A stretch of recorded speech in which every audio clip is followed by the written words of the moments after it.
दोस्तों 3 जनवरी 2022 का primary paper first का शुरुआत करते हैं। सॉल्यूशन ये ऑफिशियल की आंसर से हमने लिया है आंसर, तो आप मैच कीजिए अपने अपने आंसर। तो स्टार्ट करते हैं CDP से, चाइल्ड डेवलपमेंट एंड पेडागोगी से। तो पहला क्वेश्चन लिया हमने ये, यहाँ से स्टार्ट करते हैं। तो पहला क्वेश्चन है दोस्तों ये वाला, समकालीन विचारधाराओं के अनुसार बाल विकास की प्रक्रिया। तो इसका राइट आंसर फ्रेंड यही वाला, बहुआयामी है, क्योंकि बच्चे विभिन्न प्रकार के संदर्भों में पलते बढ़ते हैं, यही है। अगला क्वेश्चन नंबर 2, विकास का खाली गए सिद्धांत बताता है कि गामक कौशलों का विकास शरीर के मध्य से आरंभ होकर शरीर के सिरों की ओर बढ़ता है। तो फ्रेंड्स इसका राइट आंसर है यही वाला, अधोगमी। अगला क्वेश्चन नंबर 3, विकास की किस अवस्था में बच्चे कल्पनाशीलता वाले खेल में सक्रिय रूप से भाग लेते हैं। इसका राइट दोस्तों प्रारंभिक बाल्यावस्था, यही ऑफिशियल का आंसर किया, सीटेट आंसर किया इस ऑफिशियल का। अगला क्वेश्चन नंबर 4, निम्न में से कौन सी बच्चों की सामाजिक कड़ी की द्वितीय संस्था है। द्वितीय संस्था कह रहा है, तो द्वितीय संस्था इसमें से कौन कौन सी छांटनी है आपको। तो इसमें से परिवार तो है और आपकी मीडिया नहीं है, इसमें धार्मिक संस्थाएं आपकी नहीं, हाँ द्वितीय संस्था धार्मिक संस्थाएं भी इसमें आ गई हैं आपकी। ये परिवार तो होगा, ये गलत है, और मीडिया भी हाँ है, और विद्यालय भी है, ठीक है। तो ये ऑप्शन 1 में है। अगला क्वेश्चन नंबर 5, रुचि को तीन पेंसिलें दिखाई जाती हैं। वह देखती है कि पेंसिल ख से बड़ी है और पेंसिल ग से बड़ी है। जब रुचि यह निष्कर्ष निकालती है कि क ग से बड़ी है, तो वह जीन पियाजे के किस संज्ञानात्मक विकास की विशेषता को दर्शाती है। तो इसका राइट आंसर है क्रमबद्धता का, ठीक है। ये ऑफिशियल आंसर की का यही आंसर है। क्वेश्चन नंबर 6, जीन पियाजे के संज्ञानात्मक विकास के सिद्धांत के अनुसार मूर्त संक्रियात्मक चरण में बालक निम्न में से क्या कर पाने के योग्य होता है। तो फ्रेंड्स इसका राइट आंसर आपका क्वेश्चन नंबर 6 का पहला वाला, प्रतिवर्तन, ठीक है, ऑप्शन 1। अगला क्वेश्चन नंबर 7, निम्नलिखित में से कौन सा लॉरेंस कॉलेवर द्वारा दिए गए नैतिक विकास के सिद्धांत में शामिल नहीं है। इसका राइट आंसर है ये वाला, अपारंपरिक चरण। अगला क्वेश्चन नंबर 8, एक अध्यापिका अपनी कक्षा के लिए लैब बायोकेमिस्ट्री के सामाजिक संरचनावादी सिद्धांत के आधार पर शिक्षण अधिगम प्रक्रिया तैयार करना चाहती है। उसे निम्न में से किसके प्रयोग से बचना चाहिए। इसका राइट आंसर है ये तीसरा वाला, यही वाला, अधिगम के आकलन के लिए मानकीकृत परीक्षाओं का इस्तेमाल, ठीक है। अगला क्वेश्चन नंबर 9 है, लैब बायोकेमिस्ट्री ने अपने सामाजिक संरचनावादी सिद्धांत में निम्न में से किसे विद्यार्थियों में अधिगम को सुसाध्य करने हेतु उपयुक्त बताया है। तो दोस्तों इसका राइट आंसर है सहकर्मी सहयोगिता, ऑफिशियल आंसर। क्वेश्चन नंबर 10, किसी प्रगतिवादी कक्षा के बारे में एक अध्यापिका का क्या विश्वास होना चाहिए। तो इसका राइट आंसर है ये वाला, ये तीसरा वाला, कक्षा में विद्यार्थी अपने साथ विविध प्रकार के समृद्ध अनुभव लाते हैं, ठीक है। अगला क्वेश्चन नंबर 11, किस विचारक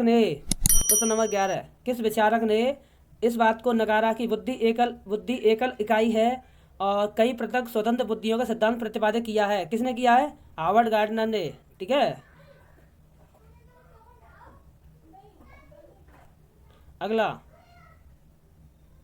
क्वेश्चन नंबर 12 खिलौने के रूप में गुड़िया मिलने पर रोहन की प्रतिक्रिया, मुझे यह खिलौना पसंद नहीं है क्योंकि लड़के गुड़ियों से नहीं खेलते, यह उसका दाड़ है। तो इसका राइट आंसर जेंडर रूढ़िवादिता, तीसरा। अगला क्वेश्चन नंबर 13, क्वेश्चन नंबर 13, ये एक शिक्षक 1 महीने की अवधि के अंतराल में विद्यार्थियों को निबंध लिखने के लिए कई ड्राफ्ट लिखने के लिए सहयोग देता है। यदि शिक्षक प्रत्येक विद्यार्थी के सभी ड्राफ्ट को ध्यान में रखता है और उन सभी ड्राफ्ट पर काम करने की प्रक्रिया को भी मान्यता देता है, तो इस प्रकार के मूल्यांकन को क्या कहेंगे। तो इसका राइट आंसर ये वाला, रचनात्मक, ऑप्शन 3। क्वेश्चन नंबर 14, एक बहुभाषी कक्षा में शिक्षक को क्या करना चाहिए। तो भाषाओं, ऑप्शन 3 है इसका राइट आंसर, भाषाओं की विविधता के बारे में जागरूकता लानी चाहिए और विद्यार्थियों को पसंद अनुसार भाषा के इस्तेमाल की अनुमति देनी चाहिए। अगला क्वेश्चन नंबर 15,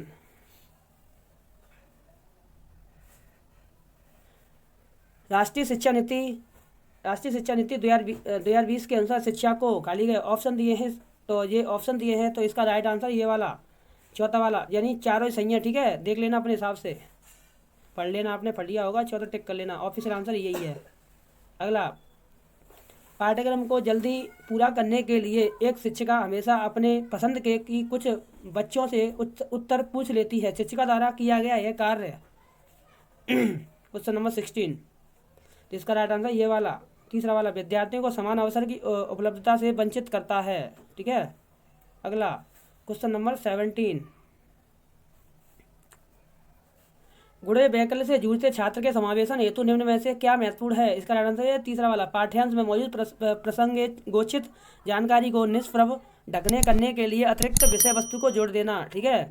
अगला, क्वेश्चन नंबर 18, एक दृष्टिबाधिता वाले विद्यार्थी के लिए निम्न में से कौन सी सामग्री लाभदायक नहीं होगी। तो इसका राइट आंसर ये वाला, छोटे अक्षरों वाली पुस्तकें। अगला, क्वेश्चन नंबर 19, कथन ये कह रहा है, भारत शिक्षण के दौरान एक अध्यापिका को लिखित सामग्री के साथ साथ श्रवण पुस्तकें भी उपलब्ध करवानी चाहिए। तर्ककार कह रहा है, प्रस्तुतिकरण के विविध विकल्प विभिन्न अधिगमकर्ताओं की जरूरतों को पूरा कर पाते हैं, जैसे कि पठन विकारों से जूझते विद्यार्थी। सही विकल्प चुने। तो इसका आंसर ये ए आर दोनों सही हैं, आर सही व्याख्या करता है एक ही, ठीक है, ऑफिशियल आंसर यही है, ठीक है। कौन सा है ये, 19। अगला 20,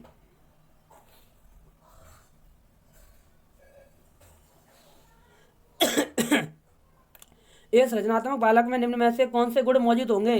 दोस्तों इसका राइट आंसर ये वाला, 1 और 3 और 4 सही हैं इसके, ठीक है, और दूसरा वाला गलत है ऑफसाइड चिंतन में, ठीक है। अगला 21, कथन ए में कह रहा है, कक्षा में मूल्यांकन के लिए शिक्षक को विविध विधियों का प्रयोग करना चाहिए। कारण आर में कह रहा है, एक कक्षा में बच्चे की सफलता और असफलता को केवल पेपर पेंसिल परीक्षा के दौरान सही पूर्ण रूप से निर्धारित किया जा सकता है। तो इसका आंसर ये ए आर दोनों सही हैं, आर सही व्याख्या करता है एक ही, ठीक है, राइट आंसर यही है। अगला, ऑफिशियल आंसर है ये। अगला, क्वेश्चन नंबर 22 यानी 22, नेक्स्ट क्वेश्चन। अगला, किसी संप्रदाय को पढ़ाने के लिए एक अध्यापिका विभिन्न उदाहरण प्रस्तुत करती है और उसके बाद विद्यार्थियों को उन उदाहरणों द्वारा एकत्रित जानकारी के आधार पर नियम निर्धारित करने को कहती है। इस क्रिया में अध्यापिका किस अधिगम का इस्तेमाल कर रही है। इसका राइट आंसर सबने लगाया होगा, ये वाला आगमनात्मक का, ठीक है। अगला नेक्स्ट क्वेश्चन 20, ये रिपीट हो गया क्या, हाँ नहीं 23 कक्षा नियमन में विद्यार्थी की सहकारिता हेतु एक अध्यापक को क्या करना चाहिए। तो इसमें से तो कोई आंसर है नहीं है, ये सही है बिल्कुल, मापदंडों नियमों को स्थापित करते हुए विद्यार्थी की सहभागिता। अगला, क्वेश्चन नंबर 24, ये विकल्प चुनिए जो उन संदर्भों को सही चुनाव करता है जिनमें बच्चों के लिए अधिगम हो पाता है। तो इसका राइट आंसर है पहला, दूसरा, तीसरा, इसको छोड़कर कच्चे को के, हाँ बिल्कुल सही है, पहला दूसरा तीनों ही सही है, 4 तो ऑप्शन है नहीं है इसमें से, तो ये तीनों ही सही है, ठीक है, 1 2 3। अगला 25, निम्नलिखित में से कौन सी तकनीकी छात्रों में समस्या समाधान कौशलों के विकास हेतु प्रभावशाली नहीं पूछ रहा है। इसका राइट आंसर आपने लगाया होगा ये वाला, देख लेना अपनी आंसर की। तो ऑफिशियल आंसर है, हर समस्या के लिए एक ही जैसी पूर्व निर्धारित चरण प्रक्रिया के इस्तेमाल पर बल देना, ठीक है। 26,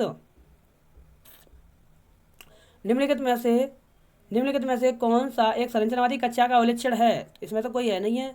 अगला, इसका राइट आंसर ये वाला, चौथा वाला, कक्षा में बच्चों के पिछले अनुभवों का उपयोग नए ज्ञान की रचना के लिए किया जाता है, ठीक है।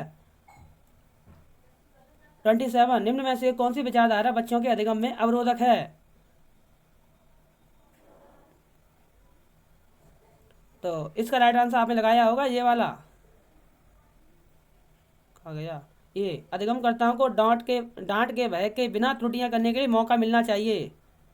अगला, निम्न में से कौन सा बाह्य प्रेरणा का अभिप्रेरणा का एक उदाहरण है। कौन सा है ये, 28, बाह्य प्रेरणा का उदाहरण है। तो इसका राइट आंसर ये, नगद इनाम पाने हेतु रेयान एक परियोजना के लिए विभिन्न स्रोतों से खोज करता है। अगला, कोविड-19 29,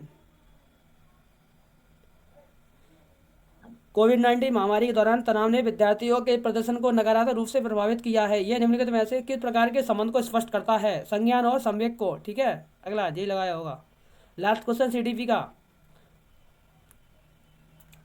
अधिगम अधिक सार्थक और प्रभावशाली होता है अगर वह मुख्यतः खाली हो, क्या हो?